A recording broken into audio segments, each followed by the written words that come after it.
Sir, 2005 NRHM ഇന്ന് NHMന്റെ കീഴിൽ നിലവിൽ വന്ന സ്കീമാണ് ASHA workers accredited social health activist. കേരളത്തിൽ 21,529 പേർ ഗ്രാമപ്രദേശങ്ങളിലും 4,104 പേർ ഗ്രാമപ്രദേശങ്ങളിലും 492 പേർ ട്രൈബൽ മേഖലകളിലുമായി 26,125 പേരാണ് ആശാ വർക്കർമാരായി പ്രവർത്തിച്ചു വരുന്നത്. കേന്ദ്രം 60%, സംസ്ഥാനം 40% നിരക്കിൽ തുടങ്ങിയ ഇവരുടെ സേവന രീതിക്ക് വിവിധ സ്കീമുകളിൽ നിന്ന് കിട്ടുന്ന ഇൻസെൻറ്റീവും ഓണററിയുമാണ് വരുമാനം. സാമൂഹ്യാരോഗ്യ പ്രവർത്തകർ എന്ന നിലയിൽ സ്ത്രീകളെ മാത്രമാണ് ഈ പദ്ധതിക്ക് വേണ്ടി നിയമിച്ചിരിക്കുന്നത്. ശിശുമരണ കുറയ്ക്കാനും ഗർഭിണികളുടെയും സുരക്ഷയ്ക്കും പൊതുജനാരോഗ്യ പ്രസ്ഥാനവുമായി ഏറ്റവും താഴെ തലം വരെ ആരോഗ്യ പരിപാലനത്തിനു വേണ്ടിയിട്ടാണ് ഈ പദ്ധതി നിലവിൽ വന്നിട്ടുള്ളത്.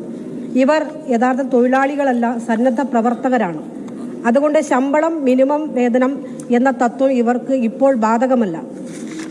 സർ, ശ്രീ മൻമോഹൻ സിംഗ് കേന്ദ്രം ഭരിക്കുമ്പോഴാണ് ഈ സ്കീം ആരംഭിച്ചത്.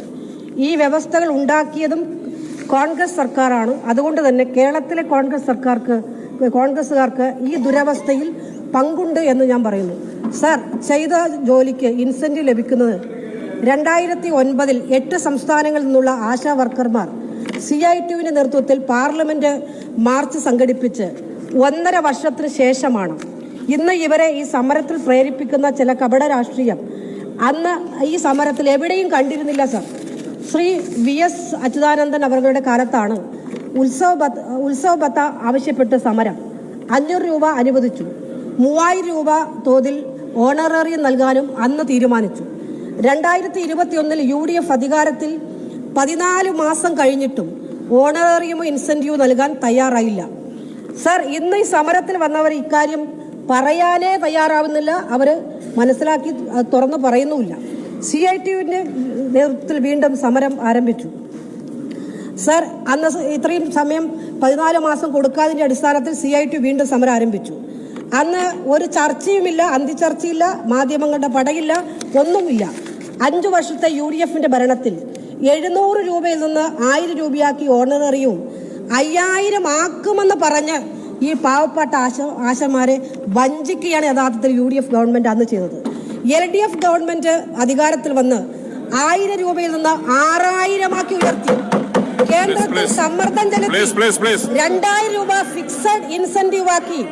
പിന്നീട് ഇൻഷുർ പദ്ധതി നടപ്പിലാക്കി. ഇതെല്ലാം തന്നെ അവരുടെ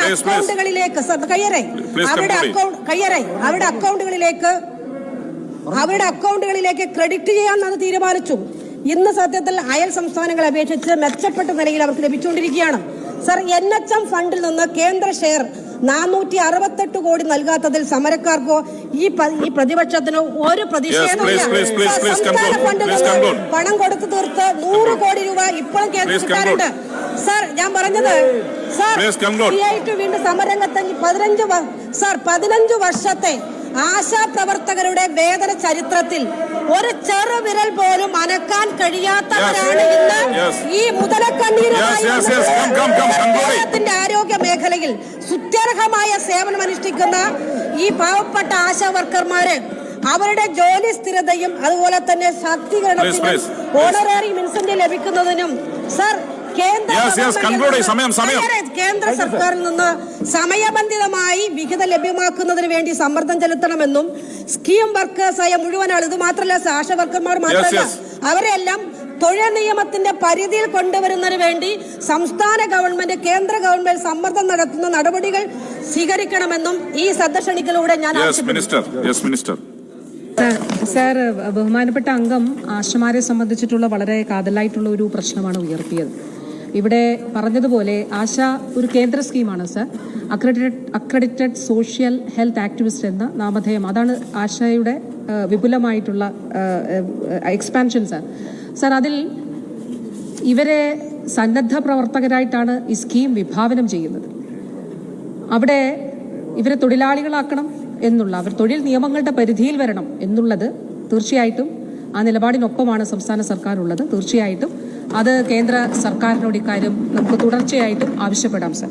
2007 സർ ദേശീയ ആരോഗ്യ ദൗത്യത്തിന്റെ ഭാഗമായി കേരളത്തിൽ ഇത് ആരംഭിച്ചത്. ആശ സ്കീം ആരംഭിച്ചത് സർ. ബഹുമാനപ്പെട്ട അംഗം പറഞ്ഞതുപോലെ 26,125 പേരാണ് സർ 14 ജില്ലകളിലായിട്ട് പ്രവർത്തിക്കുന്നത് സർ. സർ 2011-12 സംസ്ഥാന ബജറ്റിൽ അന്നത്തെ LDF സർക്കാരിന്റെ കാലഘട്ടത്തിൽ ബഹുമാനപ്പെട്ട അംഗം അക്കാര്യങ്ങളൊക്കെ ഇവിടെ പറഞ്ഞു. ഇവർക്കൊരു ഓണറേറിയം പ്രഖ്യാപിച്ചിരുന്നു സർ. അവിടെ നിന്ന് 2016 ഓണറേറിയം 1000 രൂപയായിരുന്നു സർ. ഇന്ന് അത് 7000 രൂപയായി സംസ്ഥാന സർക്കാർ ഓണറേറിയം നൽകുന്നുണ്ട്. നാം കാണേണ്ടത് ഇത് സംബന്ധിച്ച് പല തെറ്റായ കാര്യങ്ങളും ചില മാധ്യമങ്ങളെങ്കിലും കൊടുക്കുന്നുണ്ടെങ്കിലും രാജ്യത്ത് ഏറ്റവും കൂടുതൽ ഓണറേറിയം നൽകുന്ന സംസ്ഥാനം കേരളമാണ് സർ. സർ, ആ ഓണറേറിയം മാത്രമല്ല, അപ്പോൾ തെറ്റായിട്ട് അതും വ്യാഖ്യാനിക്കുന്നുണ്ട് സർ. ഓണറേറിയം മാത്രമാണ്, അങ്ങനെയല്ല. ഓണറേറിയം കൂടാതെ 3000 രൂപ ഫിക്സ്ഡ് ഇൻസെന്റീവ് ഉണ്ട് സർ. ആ ഫിക്സ്ഡ് ഇൻസെന്റീവ് കൂടാതെ ഓരോ പ്രവർത്തനങ്ങൾക്കും, ഇപ്പോൾ ഒരു കുഞ്ഞിന് ഇമ്മ്യൂണൈസേഷൻ, അത് സാധാരണ ഇമ്മ്യൂണൈസേഷന് 20 രൂപ എന്നുള്ളതാണ്. നാം കാണേണ്ടത് ആശാ സ്കീം തുടങ്ങുമ്പോൾ കേന്ദ്രം നിശ്ചയിച്ച ഇൻസെന്റീവാണ് ഈ 20 രൂപ എന്നുള്ളതാണ്. ഞാൻ 2024 ബഹുമാനപ്പെട്ട കേന്ദ്ര ആരോഗ്യ വകുപ്പ് മന്ത്രിയെ, പുതിയ ആരോഗ്യ വകുപ്പ് മന്ത്രിയെ നേരിട്ട് കണ്ട് ഈ വിഷയം ഉന്നയിച്ചിരുന്നു. ബഹുമാനപ്പെട്ട ധനകാര്യ വകുപ്പ് മന്ത്രി അദ്ദേഹം ഇവിടെയുണ്ട്. പ്രീ ബജറ്റ് ഡിസ്കഷന്റെ ഭാഗമായി അദ്ദേഹത്തിന്റെ പ്രസംഗത്തിൽ ഇക്കാര്യം, അതായത് സ്കീം വർക്കേഴ്സിന് വേണ്ടിയിട്ടുള്ള അവർക്ക് നൽകുന്ന കേന്ദ്ര വിഹിതങ്ങളിൽ വർധന ഉണ്ടാകണം എന്നുള്ളതാണ് കേരളത്തിന്റെ ധനകാര്യ വകുപ്പ് മന്ത്രി അദ്ദേഹത്തിന്റെ പ്രസംഗത്തിൽ ഡൽഹിയിൽ ഇക്കാര്യം ഉന്നയിച്ചതായിട്ട് രേഖകളുണ്ട് സർ. അദ്ദേഹം അത് പറഞ്ഞിട്ടുണ്ട്. അപ്പോൾ ഈ ഫിക്സ്ഡ് ഇൻസെന്റീവ് കൂടാതെ ഓരോ പ്രവർത്തനങ്ങൾക്കുള്ള ഇൻസെന്റീവ് ഉണ്ട് സർ. സർ, ജനുവരിയിലെ കണക്ക് പരിശോധിക്കുമ്പോൾ ആശമാർക്ക് 90% ആശമാർക്ക് കേരളത്തിൽ ലഭിക്കുന്ന തുക 10,000-നും 13,000-നും ഇടയിലാണ് സർ. 90% ആശമാർ, അതായത് 26,125 പേരിലും 90% പേർക്കും 10,000-നും 13,000-നും ഇടയിൽ തുക അവർക്ക് വേതനം ലഭിക്കുന്നുണ്ട് സർ. സർ, 10 മാനദണ്ഡങ്ങളുടെ അടിസ്ഥാനത്തിലാണ് 7,000 രൂപ നൽകി വന്നിരുന്നത്. 2017 ഒരു ഉത്തരവിന്റെ അടിസ്ഥാനത്തിലാണ് സർ. അപ്പോൾ ആശമാര് ഫെബ്രുവരി മാസം 6-ാം തീയതി ഇവിടെ സമരം നടത്തി. ആ സമരത്തെ തുടർന്ന് അവരെന്നെ കാണാൻ വന്നു, ഇക്കാര്യം ഉന്നയിച്ചു. ഈ മാനദണ്ഡങ്ങളുടെ അടിസ്ഥാനം, ഈ മാനദണ്ഡങ്ങൾ എടുത്തു മാറ്റണം എന്നുള്ളത് അവർ ആവശ്യപ്പെട്ടു. അതിന്റെ അടിസ്ഥാനത്തിൽ സർ ഒരു ടെക്നിക്കൽ കമ്മിറ്റി രൂപീകരിച്ചു. 7-ാം തീയതി തന്നെ സ്റ്റേറ്റ് മിഷൻ ഡയറക്ടർ ഒരു പ്രൊസീഡിംഗ്സ് ഇറക്കി, ടെക്നിക്കൽ കമ്മിറ്റി രൂപീകരിച്ചു. ആ ടെക്നിക്കൽ കമ്മിറ്റിയുടെ ശുപാർശയുടെ അടിസ്ഥാനത്തിൽ ഈ മാനദണ്ഡങ്ങൾ പൂർണ്ണമായിട്ട് എടുത്തു മാറ്റിയിട്ടുണ്ട് സർ. സർ, കേരളത്തിൽ ആശമാരുടെ പ്രവർത്തനം വളരെ സ്ട്രക്ചേർഡ് ആയിട്ടാണ് നമ്മൾ പ്രവർത്തിക്കുന്നത്, മുന്നോട്ട് കൊണ്ടുപോകുന്നത്. അതിൽ അവർക്ക് അമിതമായിട്ടുള്ള ജോലിഭാരം ഉണ്ടാകാതിരിക്കുന്നതിനു വേണ്ടി ഫീൽഡ് തലത്തിലുള്ള മറ്റ് ആരോഗ്യ പ്രവർത്തകരുടെ സംഘടനകളുമായിട്ട് ആശയവിനിമയം നടത്തി 2-2.5 വർഷം മുൻപ് കൃത്യമായിട്ടുള്ള ഗൈഡ് ലൈൻ ആശമാരുടെ പ്രവർത്തനം സംബന്ധിച്ച് സംസ്ഥാന ആരോഗ്യ വകുപ്പ് പുറത്തിറക്കിയിരുന്നു സർ. 2023 ഇപ്പോൾ കഴിഞ്ഞ ദിവസം ചില ചാനൽ മാധ്യമങ്ങളൊക്കെ വാർത്ത കൊടുക്കുന്നുണ്ട്, ഇന്നയിടത്ത് മെറ്റേണിറ്റി ലീവ് ഉണ്ട് സർ. നേരത്തെ തന്നെ മെറ്റേണിറ്റി ലീവ് അനുവദിക്കുന്ന സംസ്ഥാനമാണ് കേരളം. അതൊന്നുകൂടി ഉറപ്പിക്കുന്നതിന് വേണ്ടി സർ 2023 പ്രത്യേകമായിട്ടൊരു ഉത്തരവും അതിന്റെ ഭാഗമായിട്ട് ഇറക്കിയിട്ടുണ്ട് എന്നുള്ളത് നമുക്ക് കാണാനായിട്ട് സാധിക്കും സർ. സർ, അപ്പോൾ തീർച്ചയായിട്ടും ആശമാരുടെ പ്രവർത്തനം വളരെ വളരെ പ്രാധാന്യത്തോടു കൂടിയാണ് സംസ്ഥാന സർക്കാർ കാണുന്നത്. അവർക്ക് നിലവിൽ അവരുടെ സ്കീം വിഭാവനം ചെയ്തിട്ടുള്ള കാര്യങ്ങളിൽ കാതലായിട്ടുള്ള മാറ്റം വരണം എന്നുള്ളതാണ് നമ്മൾ കാണുന്നത്. അതിന്റെ അടിസ്ഥാനത്തിലുള്ള ആവശ്യങ്ങൾ കേന്ദ്ര സർക്കാരിനോട് നമ്മൾ ഉന്നയിച്ചിട്ടുണ്ട്.